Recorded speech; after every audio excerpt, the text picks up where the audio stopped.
through the expansion of government and medical care and all these things. But this administration hasn't been there for 4 years yet, for 3 full years yet. But these ideas have been around for a long, long time. They have been around, really, like I said, you know, the Federal Reserve started in 1913, the income tax in 1913, the welfare state's been around for a long, long time. But there was a dramatic change in 1971, and that's when there were no restraints placed on the Federal Reserve and how much money they could print. That is when we lost the last link to the gold standard, and therefore just printing money was what they were able to do, and they resorted to this. So this didn't happen overnight. It happened a long time. But it took all these years. Matter of fact, the change in the balance of payments, when we started buying more from overseas than we were importing, than we were selling, that happened in 1978. During the Depression, which was a very bad time, we were a creditor nation. But now we've been a debtor nation since 1978, and we owe like $4 trillion. And we seem to have no appetite for recognizing the real problem. The real problem is debt. If you're in debt, you have to cut back. When government's in debt, they should cut back, but they don't. When the debt gets a certain size, debt has to be liquidated before you can get growth again. And this is the struggle, because we didn't allow the liquidation of debt. We didn't allow the banks to go broke. We didn't allow the corporations to go broke. We ended up buying these assets. Treasury bought them. The Federal Reserve bought them. So they transferred these bad assets from these bankrupt companies and put them on the taxpayer. And Japan did it. They've been in the doldrums for 20 years. We did it in the Depression. The Depression lasted 17 years. And here we're doing the same thing over again. Our economy actually has been sluggish even longer than from the 08. Our economy in this country has been sluggish since the year 2000 after the NASDAQ bubble collapsed. Since the year 2000, we have produced essentially no jobs. We have the same number of manufacturing jobs that we had in the year 2000, but we have 30 million new people. And then you wonder why we're a poor country. But there's certain things that chases business overseas. We issue the reserve currency. They treat our dollar as if it were gold, which gives us a deal in the sense that we can print them and spend them overseas, and that sounded like a good deal. We get cheap products and our money goes overseas, but so do our jobs go overseas. But see, that's coming to an end because there's a limit to how long they will take these dollars and how long we can do this.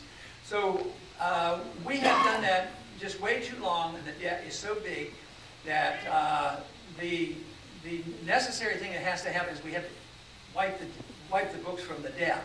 Individuals do this by either going through bankruptcy, working harder, spending less, getting 2 jobs, all these kind of things. And then when the debt is diminished to a certain level, then you can have growth in your own economic well-being and buy back your assets and improve yourself. But a country basically doesn't renege on paying the bills. You know, like Social Security beneficiaries, they're always going to get a check. But you know what? The check gets smaller every month in purchasing power. So they devalue the currency, and therefore real debt goes down. If they can cause prices to go up 50%, the debt goes down 50%. So you double the supply of money. They owe $14 trillion. Well, the debt's $7 trillion. They do it on purpose. But the tragedy is they're always victims. And that's what people are feeling. A lot of people don't understand it. A lot of people are very nervous, and rightfully so. It's worldwide because they have taken our dollars and they use that dollar to build up their system. Europe has done it. But a perfect example of the consequence of this is what's happening in Greece. We're a lot better off. We're seeing people demonstrate in the streets today, and that's very, very serious. But in Greece, you know, there are 2 people out there demonstrating, and I was amazed at the terms that they used. The communists are fighting the anarchists. And they're struggling. They have nothing left in production. There's nothing in the bank. All they're doing is begging and pleading that Europe has a package to bail them out. But guess what? We're begging up all the Europeans. It's us that's going to be bailing them out. But the people on the street right now notice the trouble, and it brings out the worst in some people. What I'm fighting for is to bring the best out of people and saying, you know what we know exactly what's wrong. We know what has, when we were free and prosperous, and we were the richest country in the world, that all we have to do is look to those values. And it's not like we have to invent it, because we know something about it. For me, it's looking to the rule of law. I think basically we got into this mess because we had too many people in Washington just satisfying people's demands for material things and forgetting about the fundamentals. As far as I'm concerned, the fundamentals are believing and following the Constitution and protect our freedoms. That's what we should do.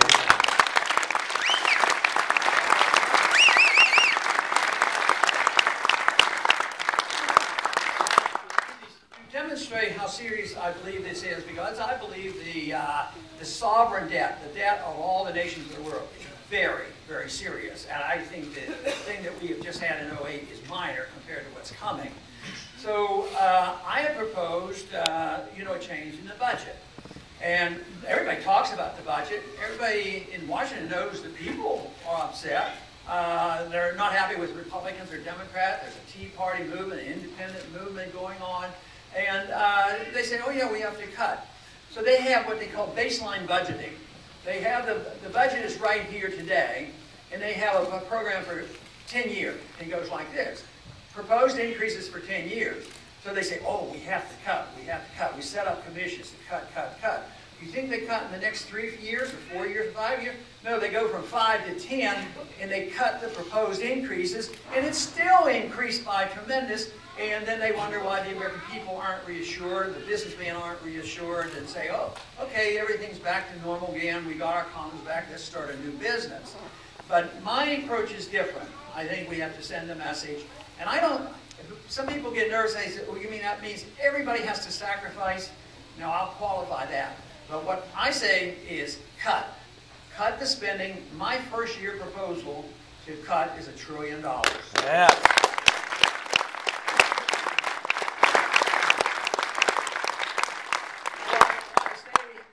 If you're an individual that just wants your freedom back and wants to take care of yourself and wants to keep what you earn, I don't know why you'd have to sacrifice. What you'd be doing is getting your freedom returned to you, give you the incentive, and get the IRS out of your life and earn a good living.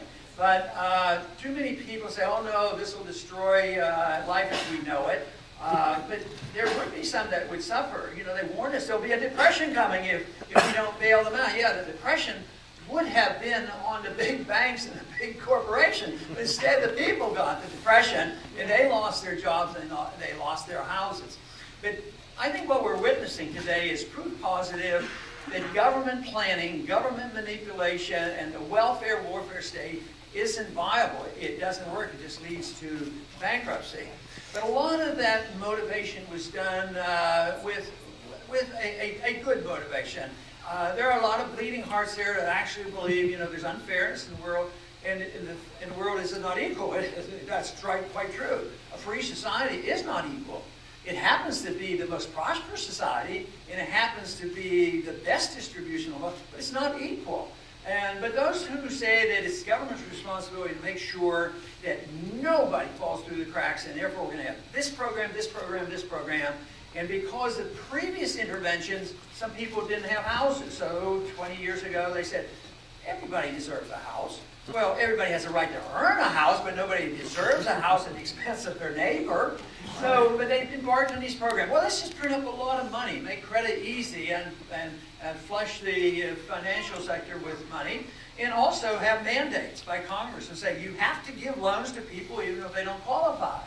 So it seemed to work. A lot of people were owning houses. Some people were owning 2 houses. And lo and behold, because so much money was going into housing, prices soared, and people kept borrowing against the houses. And it looked like a gold mine for everybody. But it was very obvious to the free market economists this was a bubble, it wouldn't last, and that it would not succeed. So it was an absolute failure because guess what? The people that this was all designed for, they didn't get the bailout. I mean, somebody else did. The privileged people got the bailout. But basically, I see most of the government programs this way. If you say, well, we want the government to take care of all our medical needs. Well, it's conceivable they could. If you have a total socialist system of medical care, you can. but the quality goes down. You wait in lines. There's rationing of care, and it's very ineffective, inefficient. But people embark on that. In our system, it's really not a system of socialism. We don't have socialized medicine. What we have is a corporate medicine. You know, the big corporations are very much involved. And practicing medicine for so many years, what I cherished was my relationship with my patient, doctor-patient relationship. That's what we totally destroyed, and it's going to get much worse. And this is why the very least that you should demand is being able to opt out of the system and have a right to take care of yourself. That's what you should do.